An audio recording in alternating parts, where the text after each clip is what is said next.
Alright, so Amethyst Ravensong here. I just started a YouTube channel today. Just decided that it was time to branch out more. I've been kind of in cocoon time for a while, so I'm just trying to get out there and connect with people and reconnect with the world. I've just kind of kept it to my closest friends, my inner circle, for the past few months, healing some wounds, but I'm feeling ready to get back out there in the world, so I thought that a YouTube channel would be a fun way to do that and connect with other people. And one of my coven members brought to me this idea of these 17 witchy questions, and I decided that that would be a good kind of launch into this, so I'm going to go ahead and dive into these questions, and we'll go through them, and it will be a good little introduction to who I am. So question number 1 is, when times get tough, do you fight or take flight? And I'm a little bit interesting on this because if it's a matter of physical safety for myself and my loved ones, I will fight. I will stand my ground and hold my own and fight back. But if it's something that I perceive as being a hassle, like a legal matter, that's not even a good example. I don't really have legal matters in my life. But if it's something that I just think is going to be a pain in the keister, I run away. It's a personality flaw, but it is what it is, and I am working on it, so that's what matters, right? 2 is there a certain color you connect with? And I have 2. I almost exclusively wear black. It just makes me feel comfortable. I love its energetic properties, and if I wear color, I kind of feel like I look like a clown. I know I'm wearing blue and green right now, but these are actually my pajamas. And I'm doing a YouTube video in my pajamas. Because I kind of have that I don't give a fuck attitude. It is what it is. And then I love purple. I have a purple obsession. We'll just leave it at that. Walk in my bedroom, you'd understand. 3 is, what is your sun, moon, and rising sign? My sun sign is Pisces, my moon sign is Aries, and my rising is Scorpio, which makes a lot of sense. 4 is something you would change if you could. And I'm going to stick to my one sentence answer because I could go on for an hour about this, but my one sentence answer that we're going to leave alone is what I would change is our government's growing infringement on our freedoms. That's what I would change. Moving on. 5. Are you passing down your knowledge to the next generation, and if so, in what way? So I do this in several ways. I am a mom of a little boy. I am very authentic, and I live my craft, and of course he sees that. Children learn so much more from what we model than what we say. And I know he's watching. I know he sees what mommy's doing, and I definitely model that. I'm also a high priestess for a coven. I have some pretty young members that I think are going to be some awesome witches. They already are.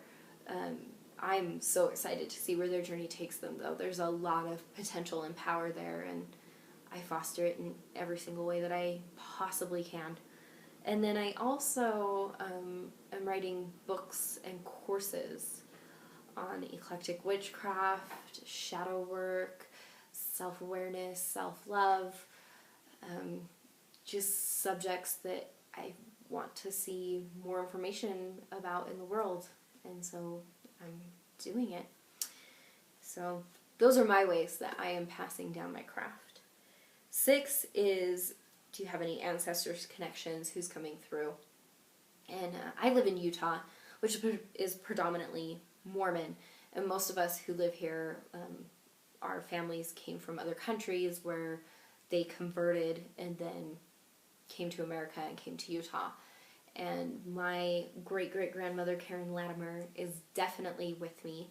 She came to this country when she was 14.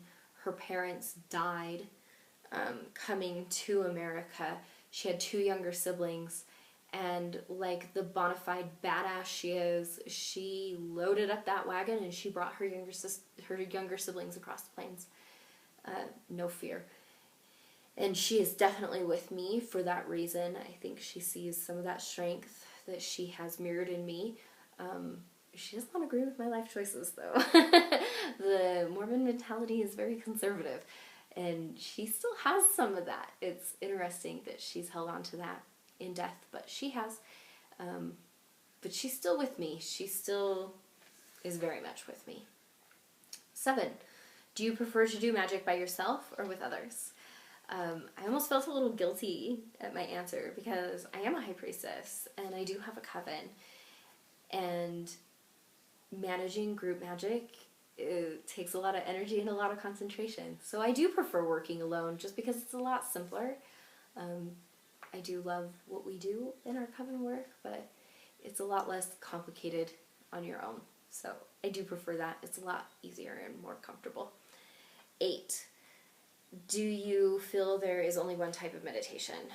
And from the very beginning, I have done so many different types of meditation that absolutely not. There's breath meditations and heart meditations and guided meditations, and I've done tons. So there's a lot out there. 9. What is your favorite flower and why?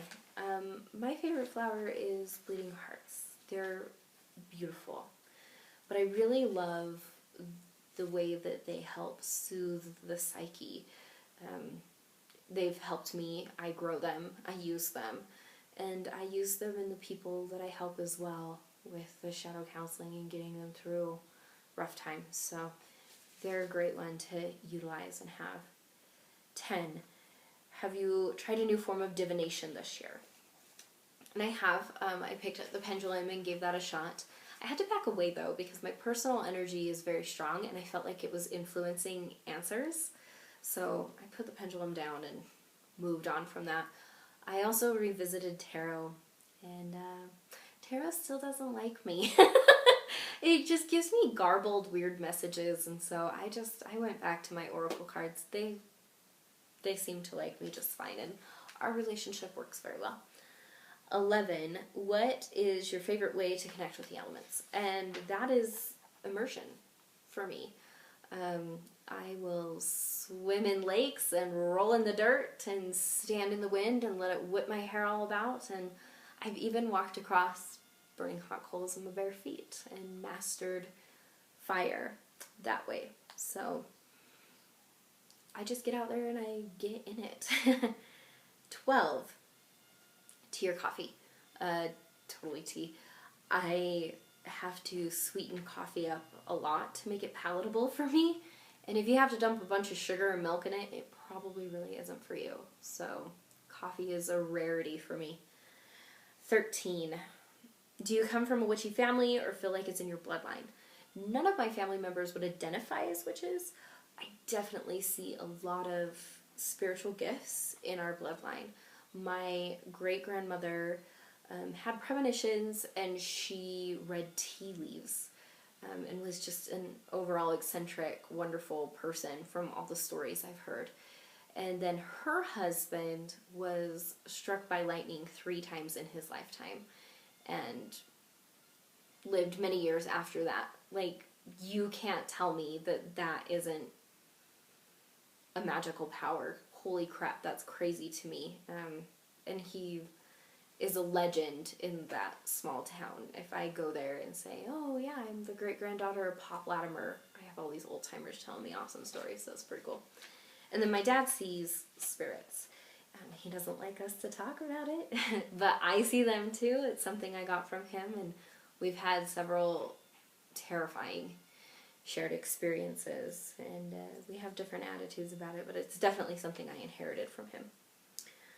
14 is list your 3 favorite YouTube channels, and I'm feeling a little guilty right about now because I'm starting a YouTube channel, and I don't subscribe to any YouTube channels. I'm going to have to work on that. I think I did subscribe to one young lady, but I haven't really watched a whole lot of her videos, and I'm totally going to be doing some YouTube homework tonight and watching some different channels and seeing what's out there. But I usually just watch music videos and comedy clips. It's my thing. I love music videos. 15 is your favorite witchy book. And I have it here, it's going to be backwards, but it's the Good Spell Book. It's a collection of Romany spells. And as you can see, like, it's very worn because I keep it in my purse. And I've had it for years and years. I've had it for 12 years since I started. And one of the things that I really like about it is I'm an eclectic practitioner, so I'll tend to read a spell and then kind of change it and take out elements that don't resonate with me and add things in and make it my own. And this little book of Romany spells, I don't have to do that hardly at all. Usually, actually, I don't think I've ever changed a single spell in here from what's written in the book. So it's been a favorite of mine. 16 is an herb you haven't worked with, and for me that's patchouli. And I have no reason for that. I don't know why I haven't used patchouli. And I think that needs to change. And then finally, 17 is what are your goals for next year? And I'm not so much a goal-setting person. I do the Unraveling the Year Ahead workbook by Susanna Conway. It's free. If you haven't done it, totally look into it because it's awesome. But you pick a word for the year that's your theme for the year, and you kind of do things to work towards that word. Or you let it unfold as it does because, oh my gosh, it does. I chose surrender this year and just really being open and vulnerable to the universe and letting it bring into my life what I need. And it's May, and it has totally kicked my ass. So next year, I want a word that helps me step into my power and be more powerful and action-oriented and own it. And right now, I'm kind of leaning towards Shakti, but we have several more months of this year.